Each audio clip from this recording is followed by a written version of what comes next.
It's a no file of appointment letter. Who is it addressed to? Effort Kinywa Meme.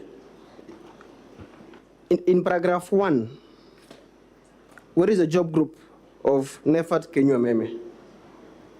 He is employed in the position of pharmaceutical technologist, job group H. So, Mr. Mawira, could a person who was employed in job group H be appointed to act as a director in job group R? No, that is an illegality. What is the possible explanation for this irregularity? You are not supposed to be appointed to act in any position that you are not qualified to. Would you say that the only reason why Nefat is clearly favored and he jumps from job group H to job group R is because he has a relationship with the governor's sister? Yes, I can confirm. Okay.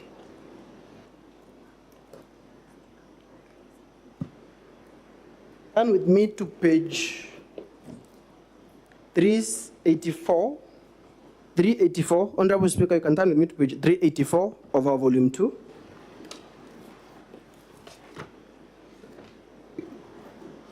We can begin at 295 and 296 of our volume 2.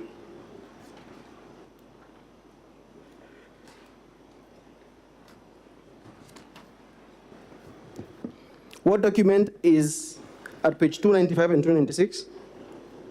Is a notice of redeployment from the Office of the Governor. It is issued by which office? Office of the Governor. Is it actually a redeployment or appointment of chief officers? It's appointment. And I remember you during your examination in chief by my last name, Mr. Modom, you said that for the appointment of chief officers, the County Public Service Board must be involved. Yes, it must. And also, it is actually the County Public Service Board that recommends the appointments to the governor. It recommends and it also creates those offices. It creates those offices, advertise, they recruit. Yes. And then they forward the names or they submit the names to the office of the governor for formal appointments. That is the procedure. So could the governor purport through the county secretary, because at page 296, the letter is signed by the county secretary for the governor. Could the governor purport to appoint these chief officers without the involvement of the County Public Service Board? No, that is illegal. And as a County Public Service Board actually disowned those appointments? Yes, they have. Where is the evidence found? The evidence is on page. And then to 384, for purposes of, in the interest of time. 384 of our volume 2, Honorable Speaker.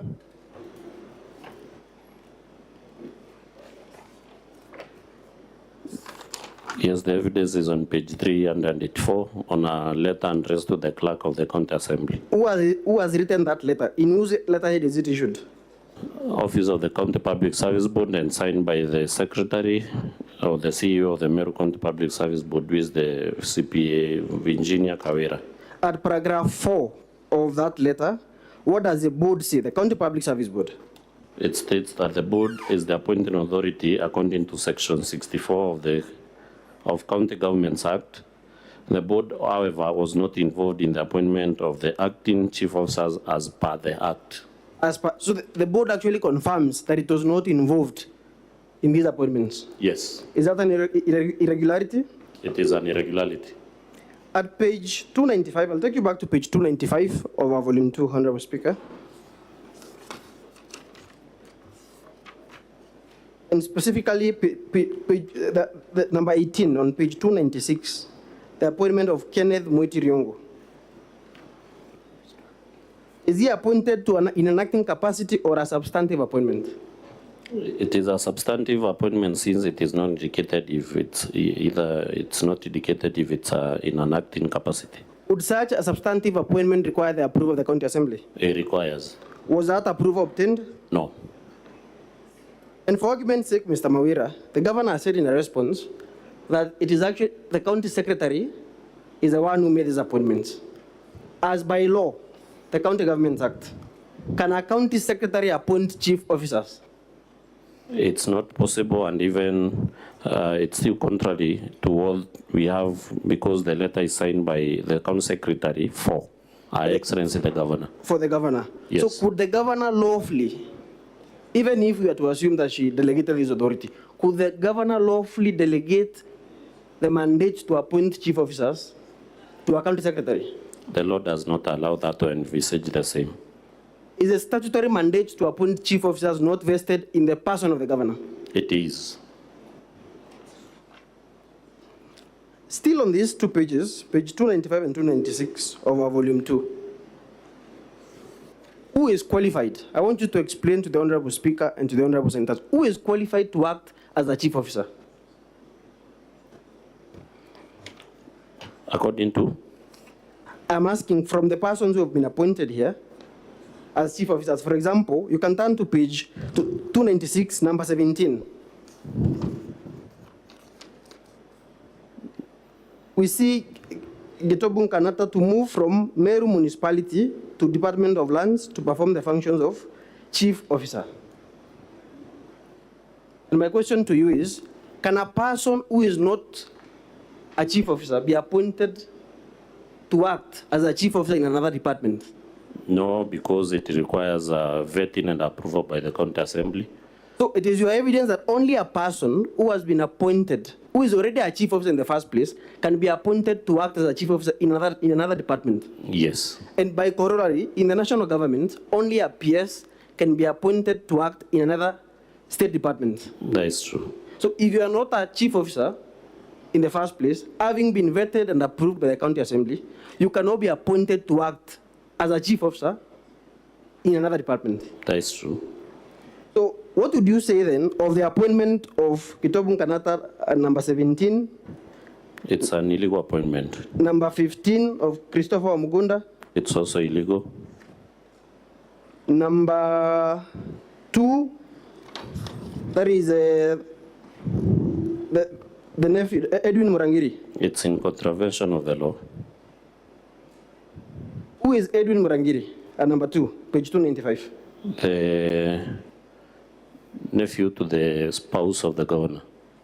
So is it regular for a person who is already in another department, that is merit service, a semi-autonomous government agency, is it regular for them to move from a saga to the public service It's irregular. and take over the role of acting chief officer? It's irregular. Okay. And from the governor's bundle,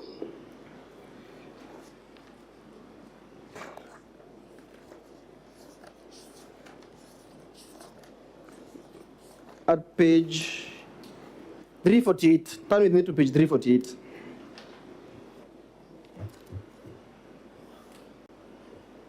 That is the appointment letter of Edwin Murangiri Yes, it is. in 2017, Yes. and he was in job group K. Yes. So is it regular for a person in job group K, just as I've seen for NEFAT, for a person in job group H to jump the stairs or the ladder and to become a chief officer, which is the highest rank in the county public service? Is it regular? No, it is not. Okay.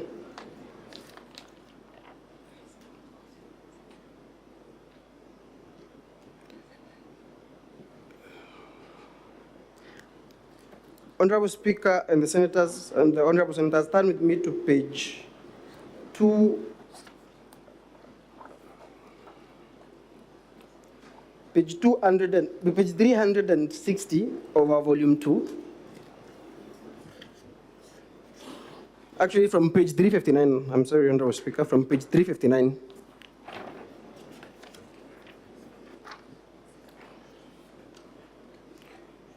You have alleged that the governor has appointed a bloated workforce, specifically in the office of the governor. Yes, it's true. And from this, from page 359, at the top of the page, this document that is provided by the County Public Service Board, what is the title? Summary of appointed persons in the office of the governor from August 2022 to date. So these are persons appointed in the office of the governor from August 2022 when she took oath of office to date. Yes. And by to date, it is as at 9th of October of this year? Yes, because this was when the County Public Service Board gave us this list. When the County Public Service Board communicated to the Assembly, Yes. by the letter appearing on page 354, Honorable Speaker, page 354 of our volume 2. This is a letter by the County Public Service Board attaches a list of all the appointed officers in the office of the governor. At page 360, how many information officers can you count? At page 360. They are 10 in number. 10 in number. Is it reasonable for a governor to have 10 information officers? It's not reasonable. And I remember during cross-examination, your examination in chief, you said on page 361 and 362, there are 38 cleaners in the office of the governor. Yes, they are. Turn with me to page, Honorable Speaker, turn with me to page 369, 370 over volume 2.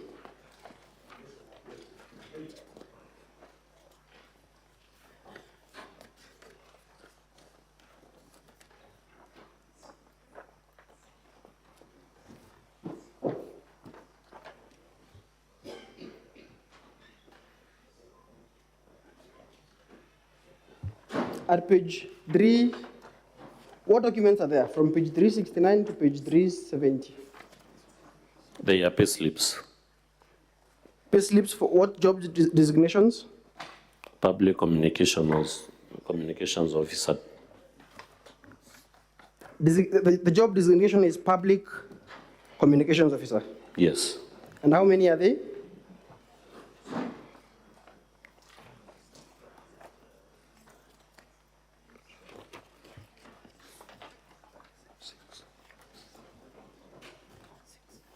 They are 6 in number.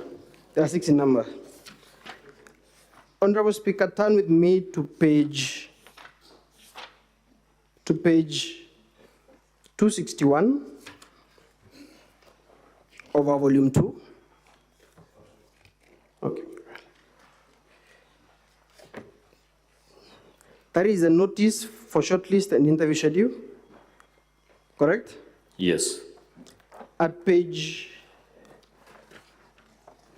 268. At page 268. How many positions, rather, are advertised for? Because there is a short list for public communication officers 2 and 3.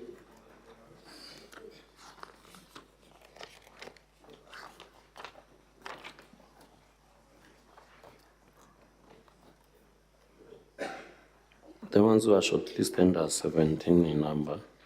The ones who are shortlisted are 17 in number. 19 in number. 19 in number. Yes.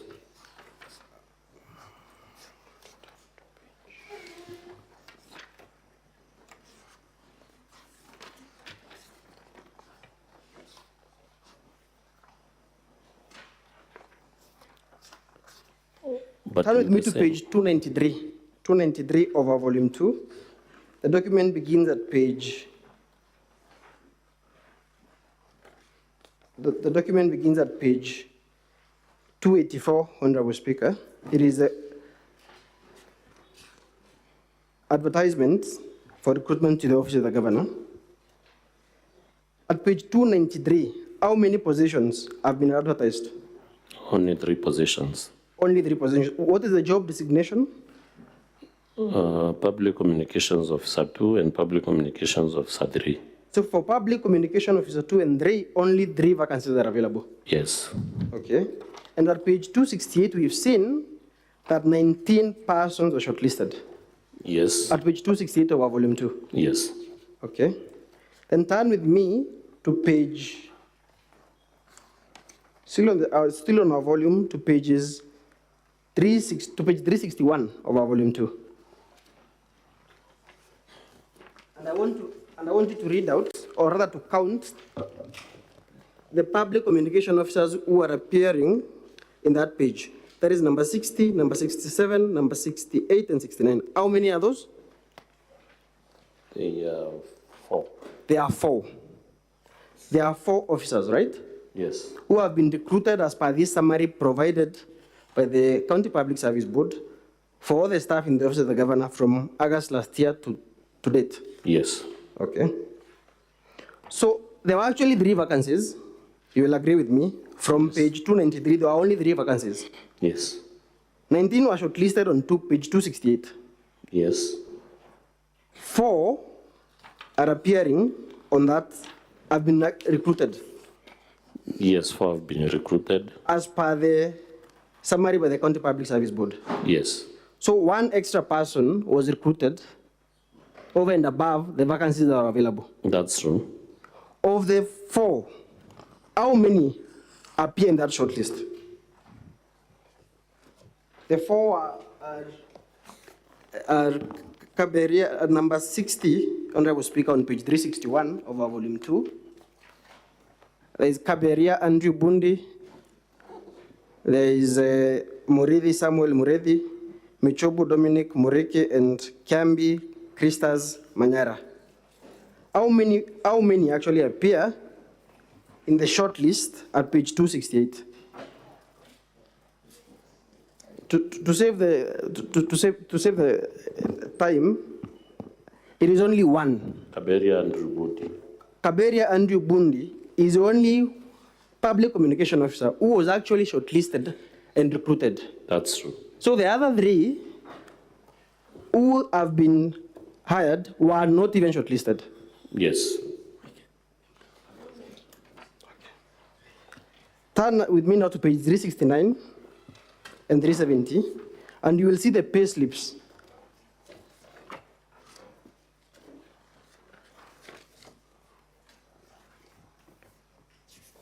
How many pay slips can you count for public communication officers? Page 369 and 370. At 369, there is one for Andrew KAWIRA Bundi, correct? Yes. There is one for Tony Mburugo. Yes. There is one for Purity Kajuju. Yes. There is one for Ergi Kunda. Yes. One for Frida Gakitwiri Kinoti. Yes. And one for Naomi Kinya. Yes. So 6 persons are being paid. Yet there are only 3 vacancies. And of the 19 who are shortlisted, only 1 was hired. That is true. Is that not a glaring irregularity? It is a glaring irregularity on the part of the Office of the Governor. Okay. Council, your time is up. So can you wind up, please? Very, very well, Honorable Speaker. Thank you. Thank you for your indulgence. I'll not take more than 3 minutes. You have been told in the Governor's response, and in the interest of time, I will not point you out to the specific page. You've been told that the DG has been absent in only 2 out of the 9 cabinet meetings. Yet, they say that the DG has abdicated his responsibility.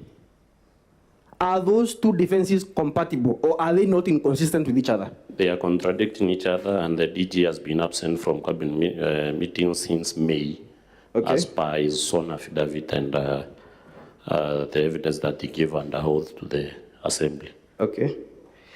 And we took you through the screenshots of the WhatsApp groups, and your allegation as per the motion was that the DG was, the Governor condoned insubordination by demeaning the DG in front of his subordinates, junior staff. That is true. The Governor, in her defense, will confirm that her defense is that this group was not just for junior officers, ward admins, sub-county admins, chief officers, but also for members of the public.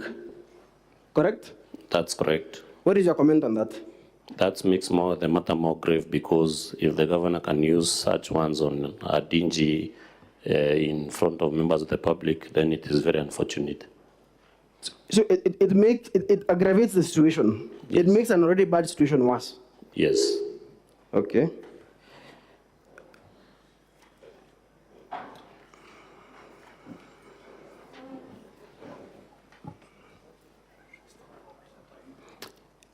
In summation, your closing remark. What would you like to say? Or what would you want the Senate to do to the people of Meru? I pray to this honorable House to listen and interrogate the evidence that the Assembly has submitted and make their decision based on the evidence that you have adduced. Because last time, from the report of the Senate, the Assembly was told that we did not prove our case, and therefore I asked the Senate to save the people of Meru from the problems they are facing. And you confirm that you have evidence running into 448 pages in our volume 2? Yes, I confirm. Very well. That is all in examination in chief, Honorable Speaker. Thank you for your indulgence. We really appreciate it. Thank you, Counsel for Governor. You may now proceed to do your cross-examination.